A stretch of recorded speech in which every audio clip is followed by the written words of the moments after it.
arajo joliba lamɛnbaga cɛ ani muso denmisɛn ani mabakɔrɔba an b'aw fo dantɛ foli min na bi tarata donya in na min bɛ janvier kalo kofɔ ale ye tile 7 sɔrɔ san 2024 an balima arajo joliba lamɛnbagaw mali kɔnɔ ani mali kɔ kan aw ka jɛmukan min bɛ sigi aw ye don o don ka daminɛ sɔgɔmada nɛgɛ kanɲɛ 9 mana tɛmɛ ni sanga 30 ye fo ka se a kanɲɛ 10 ma nin y'an sigilen o de kɛnɛ kan awa jɛmukan min lase aw ma min ye ntɛnɛn fo ka se jumadenw ma a balimakɛ amadu jalo fɛ o kuma na ne b'aw fo k'aw barikada min ye arajo joliba ye a bɛ segukaw fɛ nin waati in na min y'an ka lasigiden ye bukar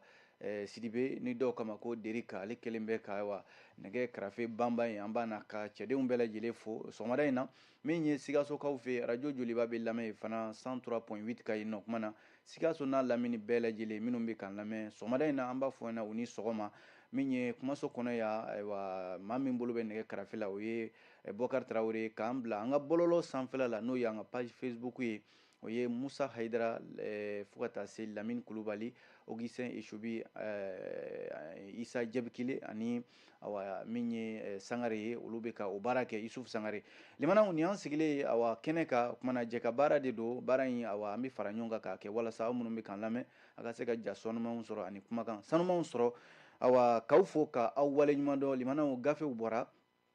gafe minnu bɛ yen sabu an sigikun y'o de ye k'olu kɔnɔ kumaw lakali aw ye kunnafoni na ko nasira la nouvelle horizon ale bɛ yan min ye awa républicain ye ale fasidi sɛbɛn fana bɛ yan ayiwa le soir de bamako ale fana bɛ an bolo kɔrɔ yan nin fasidi sɛbɛn 3 an bɛna ninnu lakale sisan limanaw aw ka faamuya kama kunnafoni kɔni ka ca kosɛbɛ o kumana yanni waati k'an ta an tɛgɛ ma an n'a lajɛ ka don a kunnafoni sɛbɛn ninnu kɔnɔ walasa aw ka se ka faamuya sɔrɔ kunnafoni ninnu na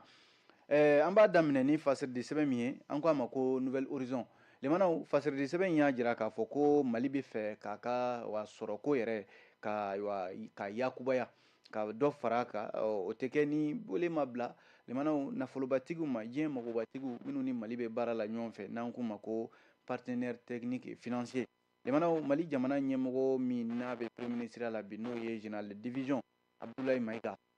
awa fasiri kelen bɛ ka min fɔ sisan o ye k'a fɔ ko ko e ko nin tɛ awa kɛlɛ min wulilen bɛ ɲɔgɔn faamuyabaliya min yɛrɛ n'o tun bɛ mali ni a dɛmɛbaw ni ɲɔgɔn cɛ n'o ye nafolobatigi ninnu ye partenaire technique et financier limanaw ɲininkali de kelen bɛ n'a sɔrɔla nin to dansigi de kɛtɔ ye o kɛlɛ yɛrɛ la sabu ko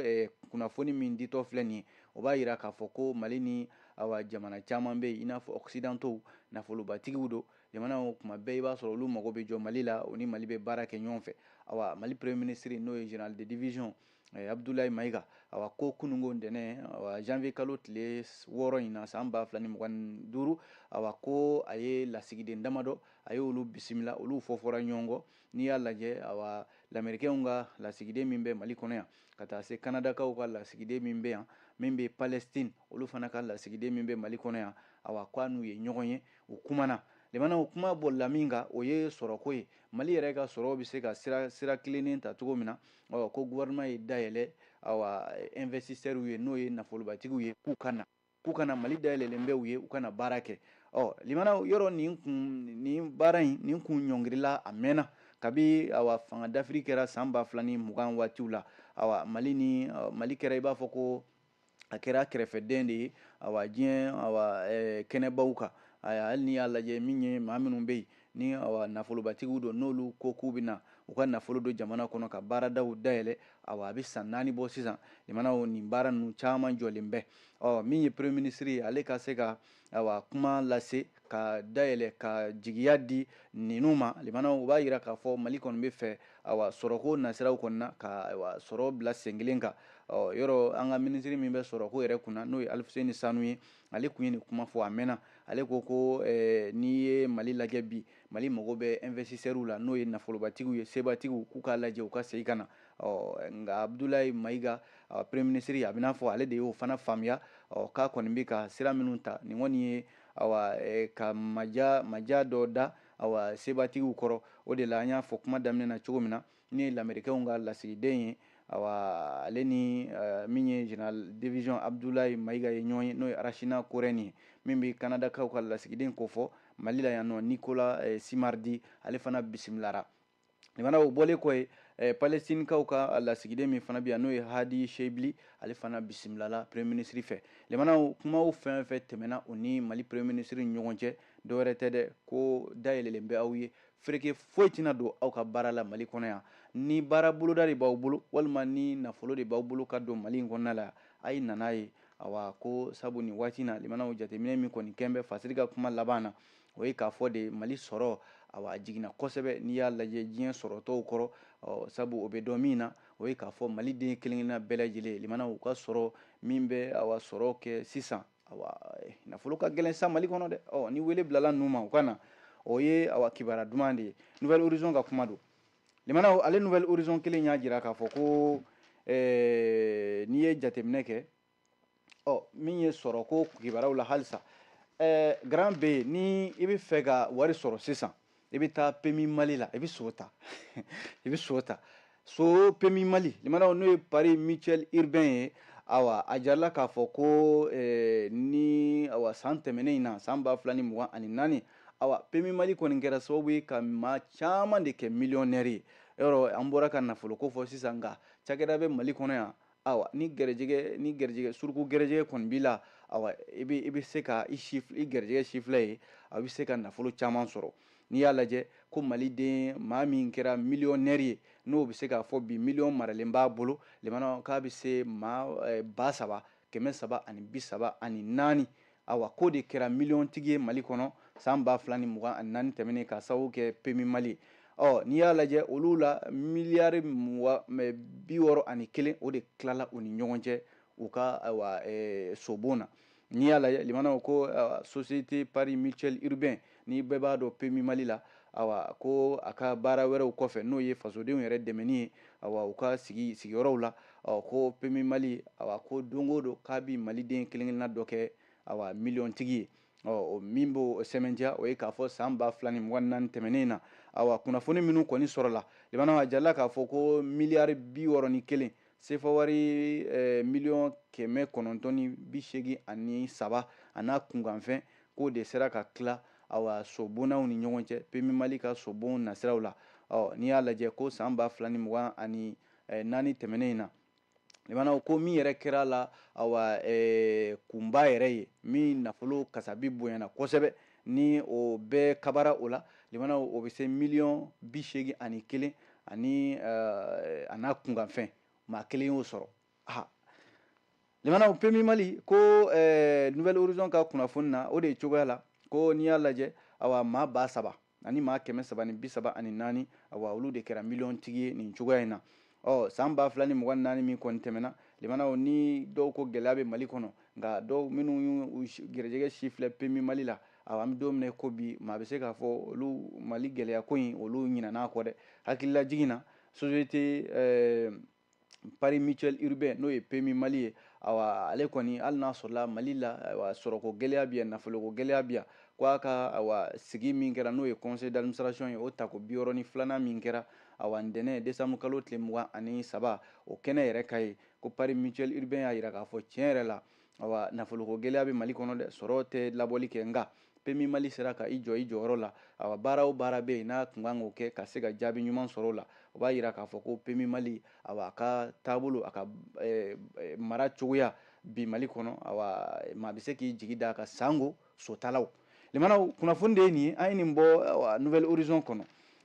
Nouvelle Horizon kelen yan'an ka bɔ a kɔnɔ limanaw kunnafoni wɛrɛw bɛ yan ayiwa a y'a jira k'a fɔ ko min ye tɔn dɔ bɛ yan limanaw tɔn in tɔgɔ de ye ko awa ATIR n'o ye Alliance pour une transition intelligente et réussie ATIR ale ɲɛmɔgɔ ye awa kalanfa Yunus Ahmed Diko ye Yunus Ahmed Diko awa k'a ko awa Algérie jamana bɛ fɛ ko k'a ka kɛlɛcɛ dɔw bila ka taa Burkina jamana kɔnɔ ko ka t'u dɛmɛ kɛlɛ la Yunus Ahmed kalanfa Yunus Ahmed Diko ko nin ko in m'ale kunkolo minɛ dɛ sabu ko Algérie furadama limanaw a bɛ fɛn o fɛn kɛ bamanciya wale kɛlɛli la nin waati in na ko kala man ka turu a kan sabu n'i y'a jateminɛ ko awa min ye Alliance des États du Sahel n'o ye AES ye AES yɔrɔ ale farala ɲɔgɔn kan bi Burkina b'a la limanaw ko nka ko Algérie de filɛ ka i fa a yɛrɛ la ko ale b'a ka kɛlɛcɛw bila ka taa Burkina ko ka t'u dɛmɛ u kungo la n'o ye terrorisme jatigɛ wale kɛlɛli ye min ye Yunus Ahmed Diko ye Sankura yɛrɛ de foli la nin senfɛ kunnafonidilaw dagayɔrɔ n'o ye maison de la presse ye a tun bɛ ka foli kɛ o de senfɛ jamanaw n'i y'a lajɛ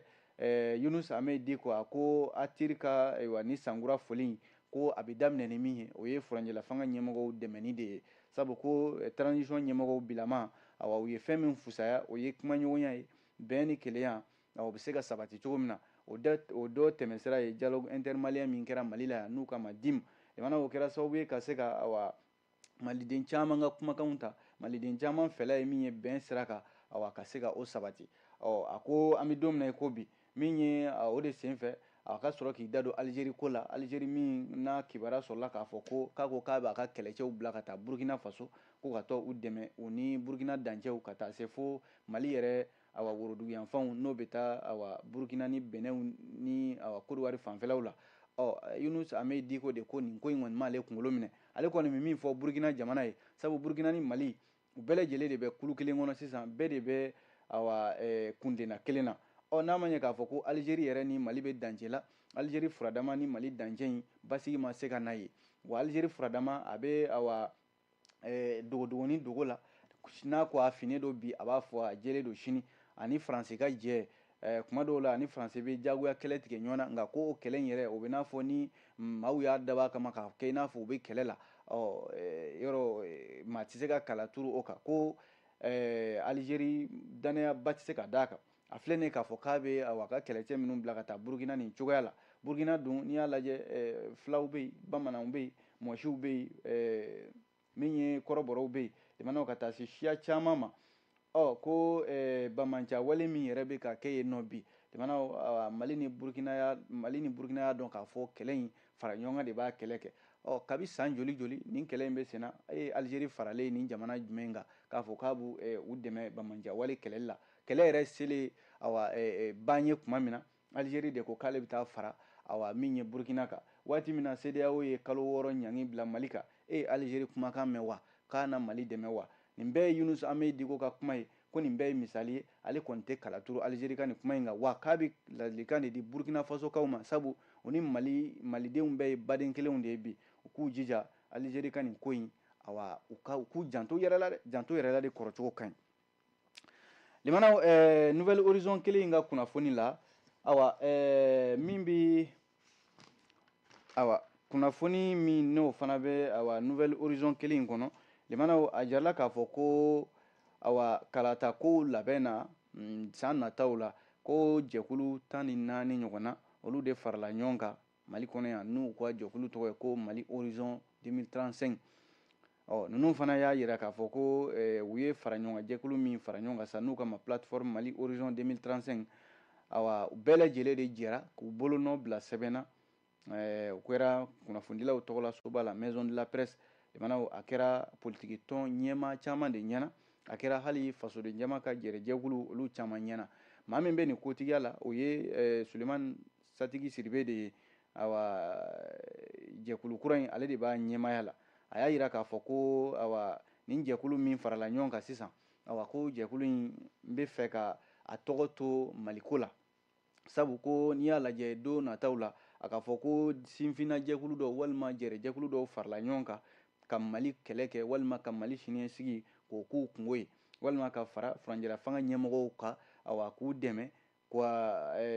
baara min ni jamana ɲɛmɔgɔw ye a daminɛ n'o de ye Mali bɔli juguw bolo walima ka Mali kisi don nataw la Sulemani Satigi Sidibe ko olu ka laɲini y'o de ye plateforme Horizon Mali 2035 ko a ka hakilila y'o ye k'u na fara Mali ɲɛmɔgɔw kan furanjɛla fanga ɲɛmɔgɔw k'u dɛmɛ u ka baara in na wa fana jɛkulu 14 u y'a jira k'a fɔ kalata minnu fana bɛna boloda san nataw la k'u n'a lajɛ maa min bɛna i kanbɔ fanga nɔfɛ kɛrɛnkɛrɛnnenya jamana kuntigi Général d'armée Assimi Goïta k'a dɛmɛ kunnafoni filɛ jamanaw an ye nin bɔ Nouvelle Horizon ka kunnafoni dɔ bi aw bonya b'a la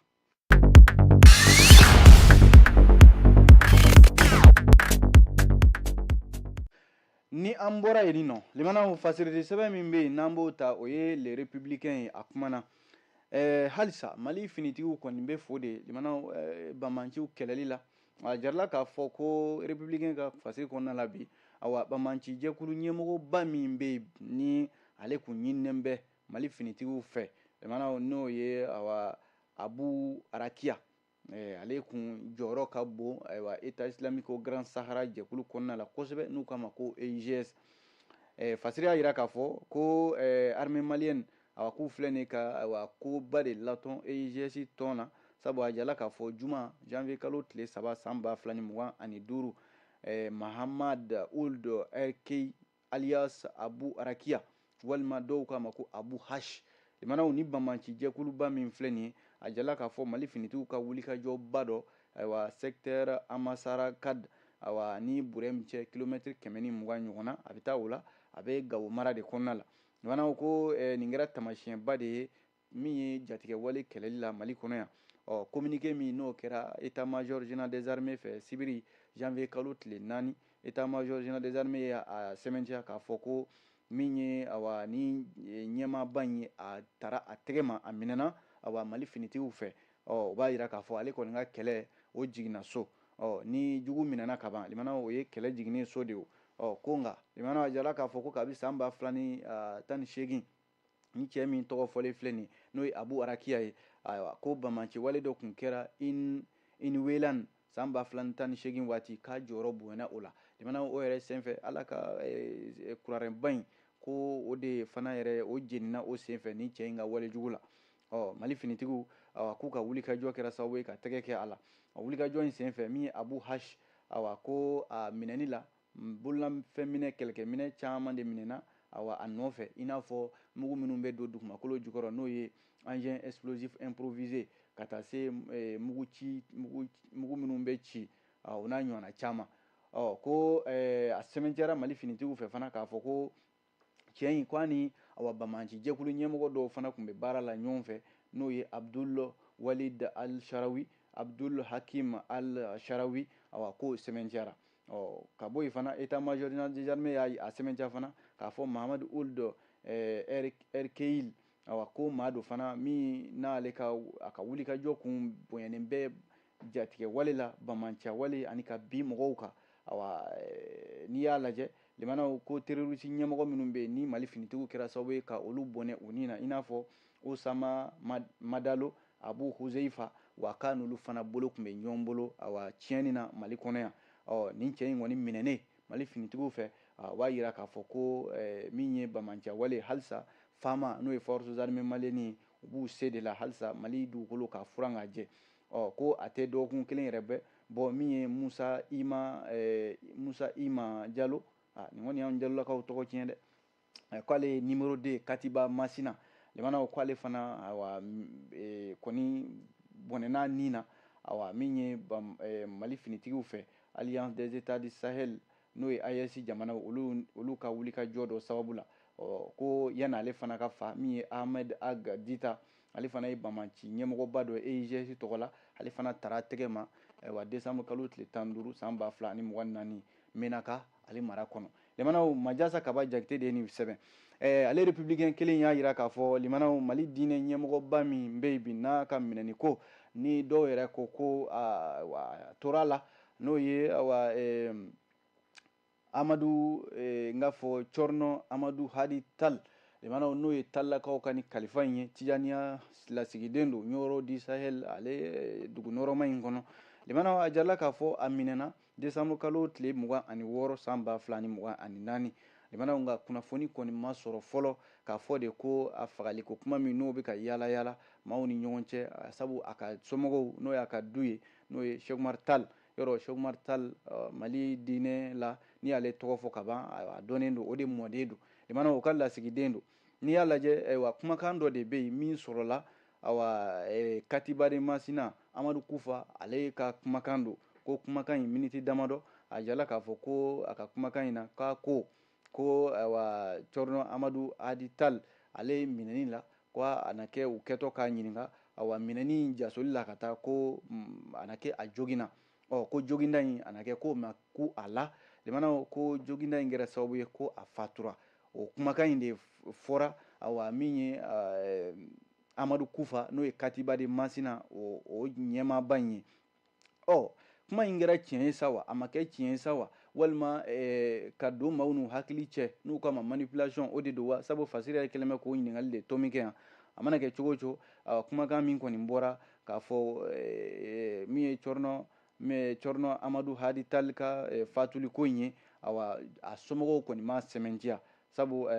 kumakan min bɔra Bamaci da i tɛ se ka kala turu a kan sabu a bɛ se ka kɛ a bɛ fɛn wɛrɛ ɲinina min ye Elhaji Umaru Tali a mɔdenkɛ min filɛ n'ale yɛrɛ bilala a fa nɔ na san 2007 n'o y'a fa yɛrɛ ye Cɔrɔnɔ Amadu Tali jamana a dɔnnen bɛ kosɛbɛ min ye bamanciya wale jatigɛ wale min n'o bɛ Mali la sabu ale ka kuma o kuma na i b'a sɔrɔ maa minnu bɛ yen n'u bɛ fɛ ka don bamanciya wale in na a b'u ladi u k'u yɔrɔ jan a la a ka nin kuma ninnu de kɛra sababu ye bamanciw ɲɔrɔkira ka k'a kan wa ma kɔntigɛ ala ye k'a dɔn an bɛ don min na ko bi a jɔyɔrɔ ka bon Ɲorodi Sahel diinɛ ko la Mali yɛrɛ kɔnɔna la kosɛbɛ limanaw ni an tɛ ala deli awa nin kuma in ka kɛ tiɲɛ nka min ye Cɔrɔnɔ Amadu Tali ka saya ko kuma in n'a a nana kɛ ko a kɛra tiɲɛ ye limanaw nin b'a yira k'a fɔ lakanabaliya a ɲɔɲɛnen bɛ an ka jamana kɔnɔ dɛ ka se ka kunnafoni in dafa min ye Soir de Bamako ye ale fana y'i da don a kunnafoni kelen in na sabu ale ko diinɛ ɲɛmaa min filɛ n'o ye Cɔrɔnɔ Amadu Hadi Tali ko n'i y'a lajɛ ko a ka Zawiya n'o ye a ka kalankɛyɔrɔ ye yen nɔ kumakan in fɔlen a kɛlen bɛ ka olu kɔni dusukun kami bi kosɛbɛ nka olu fana y'a yira k'a fɔ k'u ni Bamanci ninnu bɛ kuma la u bɛ ɲɔgɔn kalama n'olu bɛ ɲɔgɔn kalama k'a yɛrɛ maa min n'o y'a ka duden dɔ ye n'o ye Maître Muntaka Tali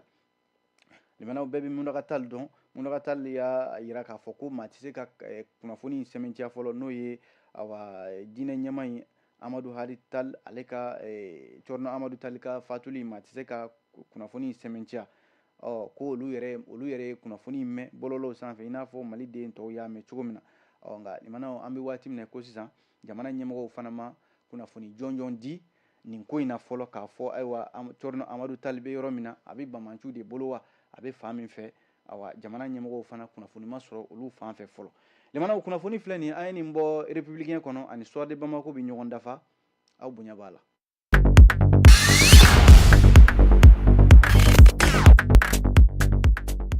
N'an bɔra yen nɔ fasirili sɛbɛn min bɛ yen n'an k'a ma ko le Soir de Bamako an b'a kuncɛ ni ale ye limanaw sanubɔ cakɛda min bɛ yan ni u k'a ma ko Barrick Gold